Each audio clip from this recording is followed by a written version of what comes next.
Coming up in this episode, Super League Round 13 scores and scorers. The Women's Betfred Challenge Cup quarterfinals draw has been made. I bring you those details. And the NRL's Saturday games, I bring you the scorers, and my well wishes for one NRL player.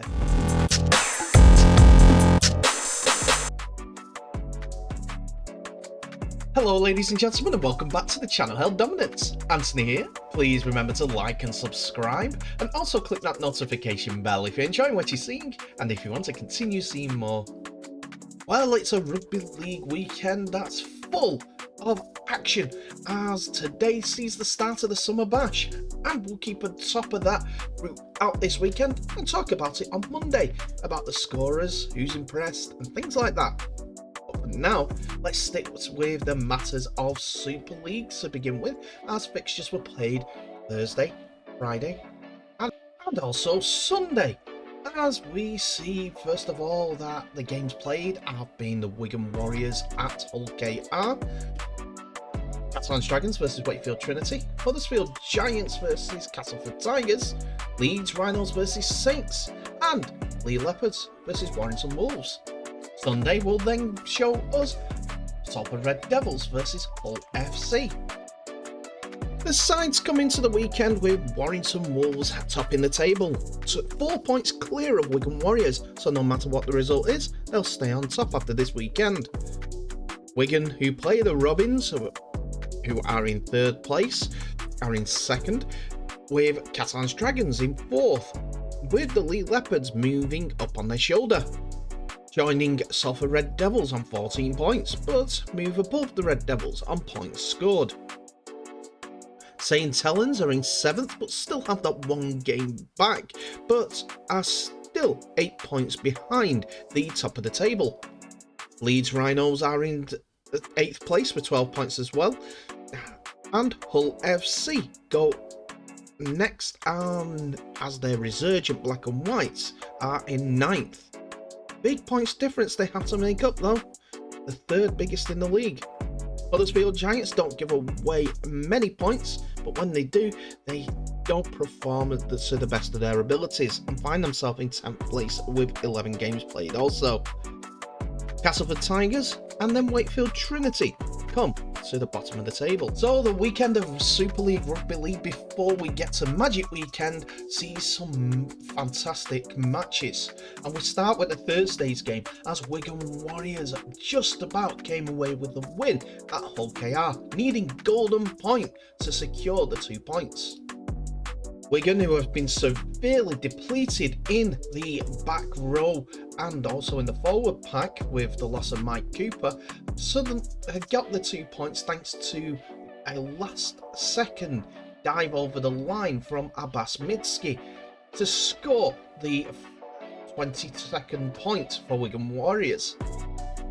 Hull KR have been on a roll recently and were disappointed to just come out second place in this one. But saying that, Wigan scored 5 tries to Hull KR's 4.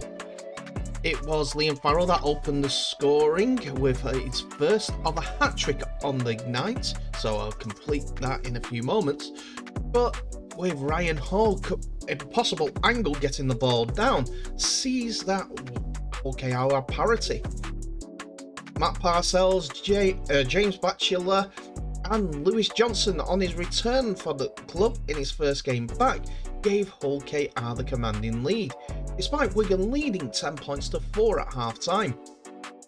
Liam Marshall and a conversion from Harry Smith were the only points, as well as the Marshall try of the first half for Wigan Warriors, and that Hull try was the only one for Hull Kingston Rovers. 10 points to 4 it finished, but another try from Farrell, another try from Marshall, and that spectacular finish from Mitski in the final minute saw them go into golden point. And after a couple of misses for both sides from the drop kick, Wigan found themselves in prime position, and Liam Farrell, too many Liams in that team, got on the end of an inside ball from outside ball actually from Bevan French, who was magnificent all day, to finish the game 26 points to 22. We now move on to Friday as Catalan's Dragons beat Wakefield Trinity 36 points to 6, leaving Wakefield with no wins from their 13 games. 18-0 up at half-time, Catalan's Dragons sealed the victory with tries from a couple of tries from Tom Johnson. Cesar Rouge got one, Mike McMeekin, Arthur Morgs and Tanguy Zenon went over for a try apiece, while Morgs kicked 5 from his 6 conversion attempts and also a penalty to seal the deal. Second half try for Liam Kay and a conversion from Will Dagger were the only points on offer for Wakefield as they sit at the bottom of the table. We move back to the UK now and we move to Yorkshire as Huddersfield Giants beat Castleford Tigers 20 points to 4 as the Castleford Tigers were kept scoreless in the second half. Masters and Senior went over for a try apiece in the first half with Jake Connors converting 1 from 2. But in the second half, 2 Jake Connor penalties, a Kevin Nagama try and a Jake Connor conversion sealed the deal in favour of the Giants. Mellor was the only point scorer for Castleford Tigers as he went over for a try. Next we move on to Leigh Sports Village as we see Warrington Wolves downed by the Leopards 30 points to 12. And again, the away side was kept to 0 points in the second half. It was 20 points to 12 come half time and Leigh Leopards looked good for the lead as Gareth O'Brien got a double, Tom Briscoe, Josh Charnley and Ben Reynolds got a try apiece, Reynolds on the back of support play, leading to a great Leopards try. He also got 4 conversions and a penalty from his 5 attempts to get the 30 points mark for Leigh Leopards. Warrington, first half tries from George Williams and Joe Philbin were the only signs that Warrington Wolves were in this game, with Stephen Ratchford converting 2 from 2. Ratchford has actually been fantastic with the boot this year. I think he's only missed the odd one in the last few games. And the final game of Friday that we're going to cover was the TV game as Leeds Rhinos were edged out in Golden Point extra time by St Helens 13 points to 12. But this time it was the home side that were kept scoreless in the second half. It wasn't due to good defence, it was due to indiscipline, mistakes, and on another day, calls that would have went their way. Leeds were happy with Ash Hanley and Cameron Smith going over for tries, with Reece Martin converting 2 from 2. But Tommy Makinson went over to give Saints some points going into the sheds for a 12-4 lead to the Rhinos, before Curtis Sirenham went over for Saints' second try.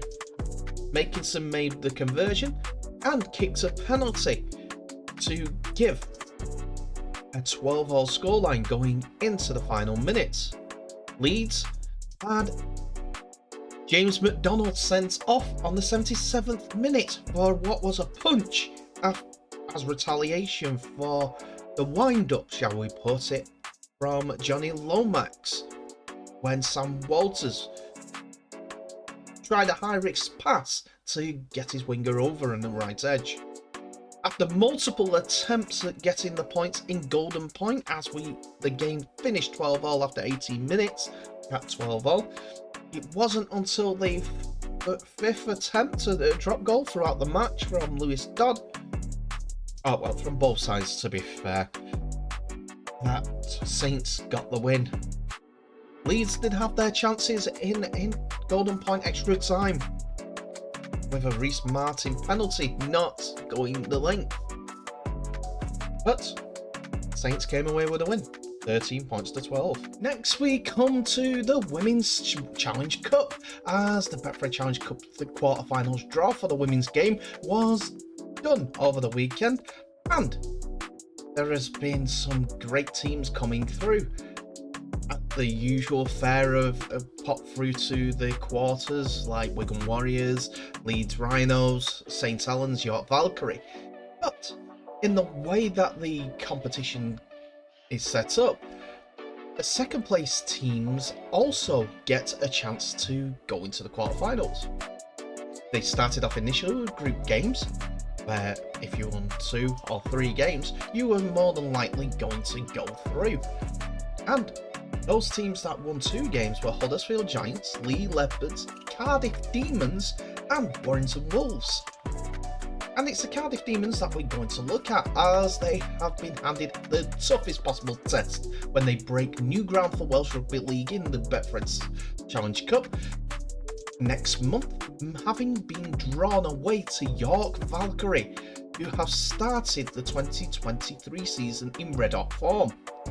The Demons, who entered the competition for the first time this season after clinching consecutive Women's Super League South titles, secured their place in the last 8 with consecutive victories against Super League teams Salford Red Devils and Featherstone Rovers in the qualifying groups. They will relish a trip to the LNER Community Stadium to face the Valkyrie team, who have lost Challenge Cup and Super League finals in each of their last 2 seasons, but have won all 5 of their fixtures in the league and cup this year.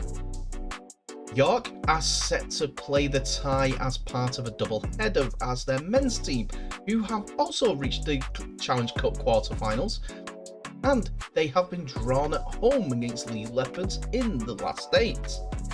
There's a huge incentive for the Betfred Women's Challenge Cup this year, and with the final to be played at Wembley for the first time ever before the men's final on Saturday, August the 12th.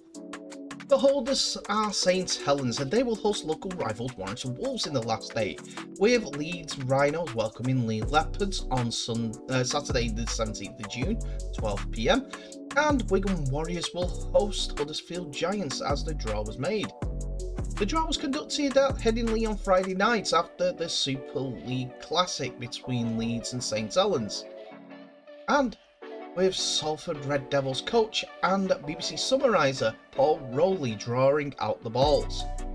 The quarterfinals will be played on the weekend of June the 17th and 18th, with the semi-finals going on to July 22nd and 23rd. Finally, we come to the NRL, as there were 2 games played over this morning, with first of all the New Zealand Warriors facing Brisbane Broncos.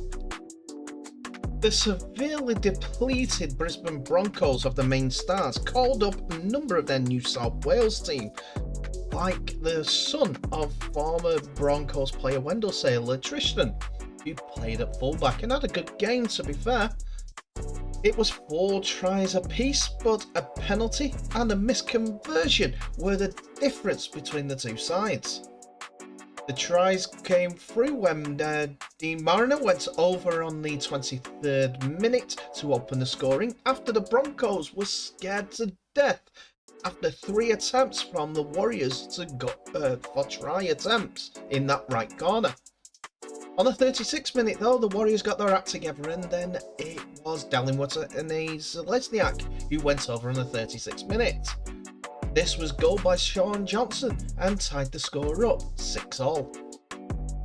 But at the death of half-time, Jordan Rickey went over for a try of its own on the 38th minute, with Reynolds kicking for a 12-6 half-time lead. Ezra Mann and Dean Mariner's second got the points on the board for the Broncos, sandwiching a second for Watani Zalesniak. Jasny Nicol Klogstad scored on the 74th minute, and Marcelo Montoya made it a tight-run game as we went in at the final hooter, 26 points to 22 in the Broncos' favour.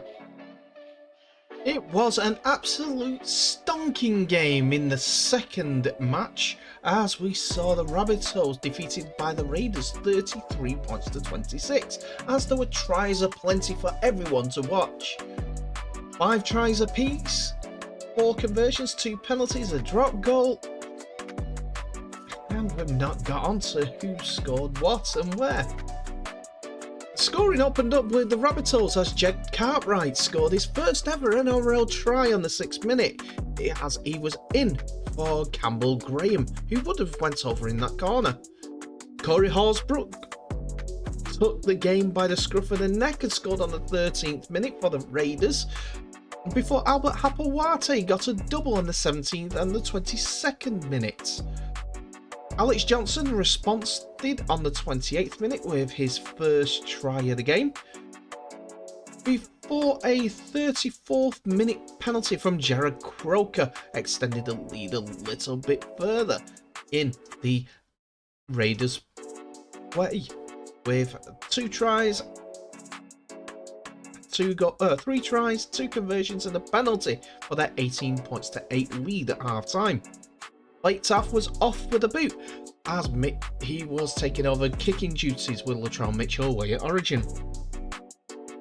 We come into the second half and the Rabbitohs got the first try as Isaiah Tass went over on the left edge. Tom Starling responded to an Alex Johnson's second try, who scored on the 50th before Starling's try on the 58th, before Damien Cook scored on the 68th minute. Albert Harawira scored on the 73rd for his hat-trick. A penalty from Jared Croker on the 78th minute put the lead out to 33 points to 26. And Jamel Fogarty's drop goal helped with that scoreline. And that was the final score. Do have to talk about why the match was stopped on the 70th minute for 10 minutes. There was frightening scenes at Accra Stadium as the clash between the Raiders and Rabbitohs was suspended for 10 minutes when Canberra forward Corey Harawira-Naera suffered a seizure, according to reports, but is currently conscious, speaking and in the best care as he was rushed to hospital. At about the 66-minute mark, or about 30 seconds after taking a hit up, Harawira-Naera had a fit, hit the deck, and was seen convulsing as his teammates gathered to block the public from seeing the distressing scenes. A medicab was ordered onto the field and the 28-year-old was stretchered off to applause of the players and those who were in attendance in the crowd. Raiders coach Ricky Stewart was quick to get on the walkie-talkie in his box and made his way down to the ground shortly, before describing the scenes as awful following the game. I just spoke to the doctor. He said he had a seizure and they're unsure in regards to why. Doesn't seem to be of any contact to the head, so they're a bit of a loss at the moment in regarding to why it occurred. He is off to hospital now, and obviously all our thoughts and prayers are with him. His family can understand he's in the best care. The medical staff here have done a wonderful job so far. He's off to the hospital now and he's in good hands. So for his family to hear that, I hope it shines some light. We often say that we got a very close bunch. The camaraderie and the spirit amongst them is very high. You can see how they shielded Corey when he was on the ground. Didn't want anyone to see what was going on. That's a form of protection on its own. I was very proud of the win, but I'm more happy that Corey is conscious and in good hands. This is also echoed by myself, as I want to say good luck to Corey in his recovery, whatever the situation is. And that sentiment was also echoed by the Rabbitohs, as they have tweeted out, "Hoping you're okay, Corey Harawira-Naera. Sending our love." I know I probably have butchered that name so many times, and I do apologise for that. I just send my wish to Corey. So, good luck with the recovery, and hopefully we'll see you back on the rugby league field soon. And that's it for another episode, ladies and gentlemen. Thank you so much for watching. Please remember to go ahead and press that like button, that subscribe button, and that notification bell for any updates on new videos that may be coming your way in the near future. Tell me what your thoughts are on today's episode in the comment section below, and I hope that you go onto all the social media platforms like Canberra Raiders and seeing Corey Harawira-Naera to see what updates are out there. Harawira-Naera, my apologies, is well and hopefully will continue to get better. Anyway, that's why I like to say to everyone, please stay safe, because I want you all to be safe. We have a hard sport. Let them be the warriors on the pitch, and hopefully they continue to do it with the best of health and best of guidelines that keep coming out. Thank you so much for watching yet again, and I do appreciate every single one of you, and I do wish you all the best. I do wish you to please stay safe, and I'll end the episode by saying in the next one.